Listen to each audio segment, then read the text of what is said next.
So we've got our knife cuts. I've got my saute pan. You could do this in a saute pan or a small saucepan, like a tail pot if you wanted to. I prefer cooking this in a saute pan because I can kind of see what's going on a little bit more and really see all of the broth. So I have about medium heat right now. My bowls are set up right to my left and my mise en place ingredients right here. Gonna add just a good drizzle of olive oil. I like to start with a good high quality olive oil. Cooking something like mushroom, so it's likely that I'll have to add a little bit more fat because mushroom definitely soaks in the fat.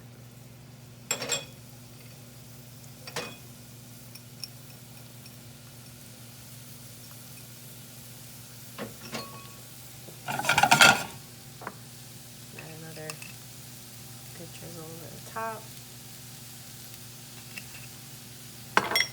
I like to season this soup in layers for sure.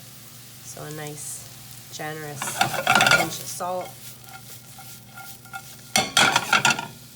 You could just as easily stir to incorporate, but I will encourage you to start trying to get comfortable with that saute flip. It is not about looking cool. It's about incorporating fats into your ingredient, seasoning into your ingredient.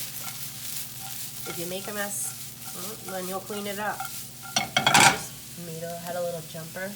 If you're really concerned with making a mess, then start practicing over the top of a sink.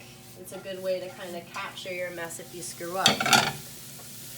Now that you don't have a bunch of people around you at school, maybe you'll feel a little more comfortable practicing, because it really does help with the cooking process. You know, chefs don't just do it because it looks cool. It does look kind of cool. But if you're not comfortable doing it, you know what? That's okay. Just as easily as your spoon.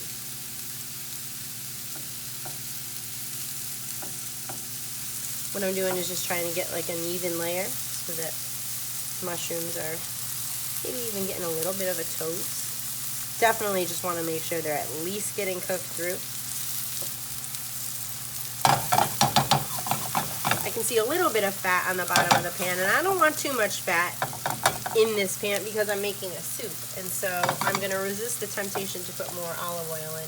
I have way more shallot than I need. I need about 2 teaspoons of shallot, so I'm going to add a couple pinches of shallot, maybe 3 pinches just for good measure. That whole garlic clove and that chopped tomato. Give it a toss.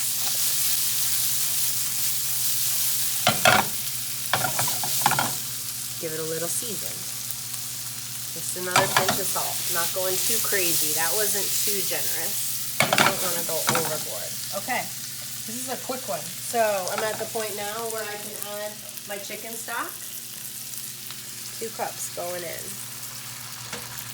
Also simultaneously adding my spinach. I'm not going to add all of it. Just want to kind of see where I'm at. I can always add more if I need to, and I know that I'm going to be adding my Parmesan egg mixture, which might thicken it up, and so I want to reserve some of my chicken stock, so that's where we'll start. Okay, next what I'm going to do is start also adding my fresh basil. I like to tear the basil in. Sometimes I'll even leave certain pieces whole if they're really small. I almost treat basil like it's a green. Also, you know, add into the spinach. It wilts in the same way the spinach does. Should have like 8 pieces of basil in your parcel, something like that. I think that's what the recipe calls for, 8 pieces. I have something on that, 8 or 10. Okay. I'm gonna reduce my heat just a touch. It was at high. I'm going down to like medium high. I want to make sure that my spinach is really starting to wilt before I incorporate my egg, because I'm not cooking my egg for too long. Right, I am at the point where I am ready. I'm gonna have my whisk in hand, adding a little bit. Just whisking it in. Add a little bit more.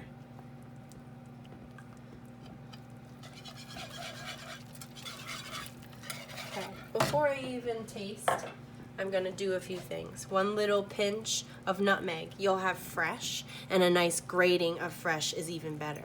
Pinch of salt, pinch of pepper. Also gonna do a squeeze of lemon juice. And I'm gonna take that last bit of Parmesan cheese that I had reserved and throw it in. Crank my heat just a touch, not too much. Now it's like really solid medium high. Let's give it a taste to see where we're at.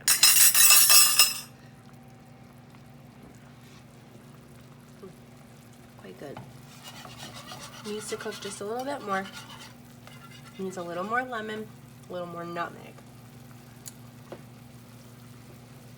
This is one of those soups that I think takes a couple minutes to really get the seasoning just right. You want to taste all components. You don't want anything to be fighting one another. You need to make sure that your heat doesn't go too high.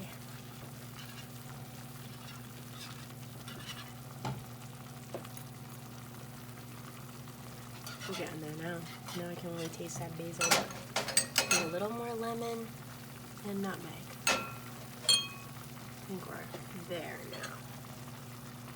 Turn it off. Another glug of olive oil.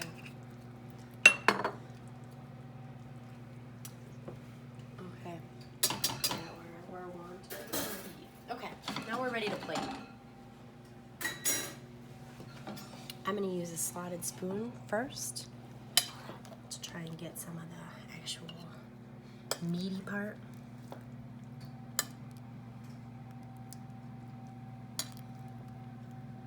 Didn't even need any more chicken stock, which is good.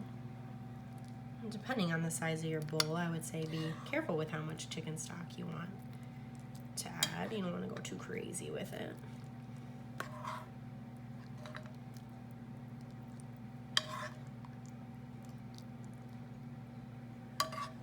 A little bit more and some broth.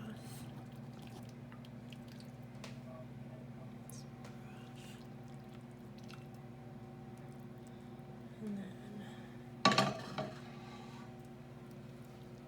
I don't want it to be like a mountain. I was just looking to get it portioned.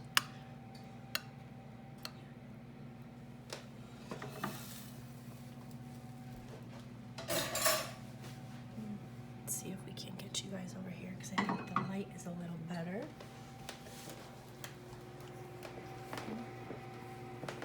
Little plate wipe. I like a good drizzle of olive oil.